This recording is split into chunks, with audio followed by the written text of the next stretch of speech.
ఈ దొంగల ప్రభుత్వం, ఈ కాంగ్రెస్ దొంగల కరప్షన్ ప్రభుత్వం ఈ గవర్నమెంట్ దింపదాకా వదిలే ప్రసక్తి లేదు. ఉద్యోగాలు అమ్ముకుంటారు, కాంట్రాక్ట్లు అమ్ముకుంటారు.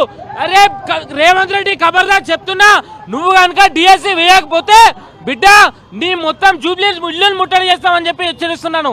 విద్యార్థుల పరంగా హెచ్చరిస్తున్నాను. ఈ ప్రభుత్వం ప్రతిపక్షాలు ఉన్నప్పుడు ఉద్యోగాలు ఇస్తామనేది ఇలా ఈ ప్రభుత్వ అధికారులకు వచ్చిన నిరుద్యోగులకు గొంతుకు వస్తుంది. ఇలా కావాలని చెప్పి పోలీసులను అడ్డు పెట్టుకొని నిరుద్యోగులు లాఠీచార్జ్ చేసి మరి అరెస్టులు చేస్తుంది. ఈ అరెస్టులతో ఉద్యమాలను ఆపలేరు. ఈ ప్రభుత్వాన్ని కూకటి వేలతో ఈ నిరుద్యోగులు పక్కున పడగొట్టేటటువంటి రోజులు ఉన్నాయి.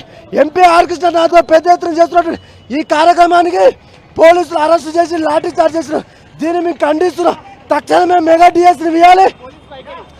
పోలీసులు ముమ్మాటికి పోలీసులు కాంగ్రెస్ కార్యకర్తలుగా పనిచేస్తున్నారు. ఇలా కాంగ్రెస్ కార్యకర్తలు కండవ కప్పుకోవాలి. ఈ సిగ్గుమాలిన చర్య ఇది. ఇలా పోలీసులు మొత్తం కాంగ్రెస్లో విలీనం చేసుకుంది.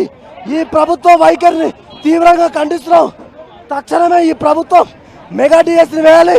ఖాళీగా ఉన్నటువంటి ఉద్యోగాలను 2,50,000 ఉద్యోగాలను భర్తీ చేయాలని చెప్పి బీసీ విద్యాసంఘం డిమాండ్ చేసి, లేని ఎడల ఈ ప్రభుత్వ నాయకులు అటువంటి ఎమ్మెల్యేల ఎంపీల ఇళ్లకు వచ్చి ముట్టడి చేస్తాం. ఈ వైఖరి మొండి వైఖరి ఇది. ఈ రానున్నటువంటి రోజుల్లో ఎమ్మెల్యేలను మరి మంత్రులను ఒక్కరిని ఇట్లా తిరగనేమని చెప్పి ఈ ప్రభుత్వానికి హెచ్చరిస్తున్నాం. ఇలా ఈ ప్రభుత్వం మరి మెగా డిఎస్ తీయాలి, గ్రూప్ 1లో రిజర్వేషన్ల ప్రకారం నిష్పత్తి తీయాలి.